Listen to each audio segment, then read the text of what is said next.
Hey guys, and welcome to a new video. And first of all, I'd like to say sorry for not uploading for quite a while. I just got pretty busy with stuff, just real life sort of stuff, and also there wasn't too much news floating about Gran Turismo. Um, so I didn't really feel like like making a video in sort of a sense. But yeah, we're back now, and I've got some crazy news to talk about. Let's get straight into it. So basically, GT Planet, which is this website where a lot of news about racing games, real life car stuff. They just talk about just car related stuff. They basically found a leak, so to say, on the Gran Turismo website, where I think you could go to the search tags for different liveries of cars, and then you could basically search livery that you want to put on your car. And basically what happened was that a lot of cars possibly may have been leaked that may be coming to the next update, which is pretty interesting, so to say. I'm not gonna lie, I'm pretty hyped for the cars that have been leaked, because there's some pretty cool cars in there. So to start off, we got the Audi TT, the 3.2 liter Quattro from 2003, which is the really small Audi TT, the really old one, which I'm not too much of a fan of. I've never really liked the way the car looks, in my opinion. And I don't know, I liked I think it was the touring car version. That was the old Red Bull one that was in Gran Turismo 3 and 4. I think it was in 5 and 6 as well. That was one of my favourite cars, funnily enough. But the actual stock version of the Audi TT, I'm not too much of a fan of.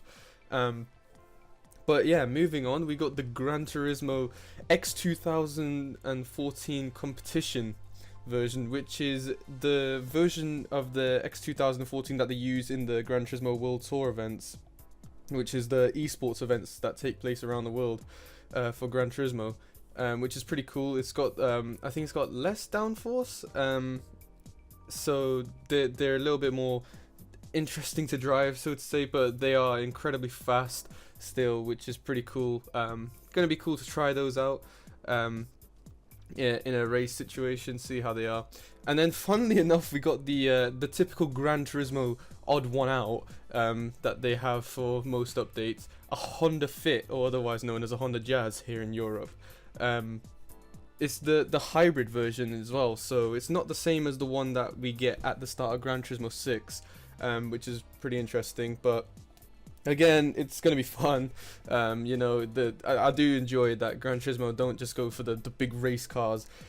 This is part of Gran Turismo's charm. They have the crappy small little things like the Honda Jazz or the Honda Fit, sorry, or they had the Fiat 500, or they've just thrown a Mazda MX-5 in there. Like they have these odd jobs, these odd cars. I really do love that about Gran Turismo.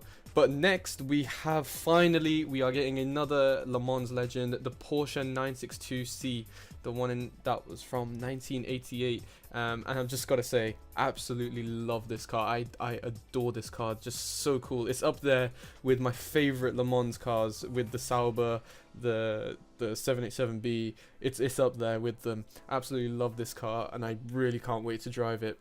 Next we have the Renault R8 Gordini from 1966. Now, I don't really know much about this car, but it does look like some sort of rally car. I think it was in the previous Gran Turismo title. It's been honestly so long since I've played the older Gran Turismo games now, that I'm really starting to forget what cars were in the older games. So I don't know, it's going to be interesting. What really does interest me is that somebody, I can't remember where I saw this, but somebody, it might have just been on GT Planet, but somebody said that the Renault R8 Gordini is not inside Renault Sport, the manufacturer Renault Sport. You know, when you go to Europe and then you click on the manufacturer that you want and it says Renault Sport, it's actually been given its own manufacturer, Renault, which is pretty interesting, to say the least. So we could be seeing some Renault cars coming to the game. instead of, you know, your Megane RS, your Clio RS, or what is it? Is it a Clio RS? I can't even remember if it's Clio RS.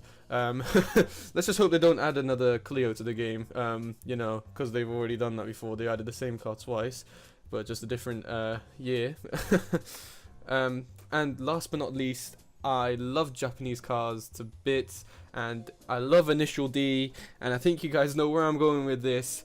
Oh yes, the AE86 is coming back. The Toyota Terreno 3-door AE86.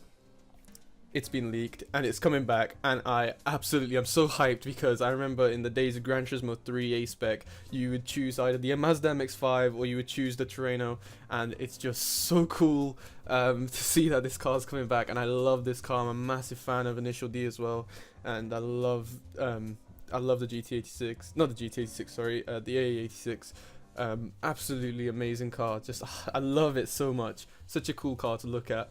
But yeah, that's about it for all the leaks so far. So I don't really know. To round it all up, I think this is a pretty cool update, if this is what our next update is going to be. I'm possibly thinking maybe it could be certain cars might be picked from this list and then thrown into the update, or this could be the entire update itself.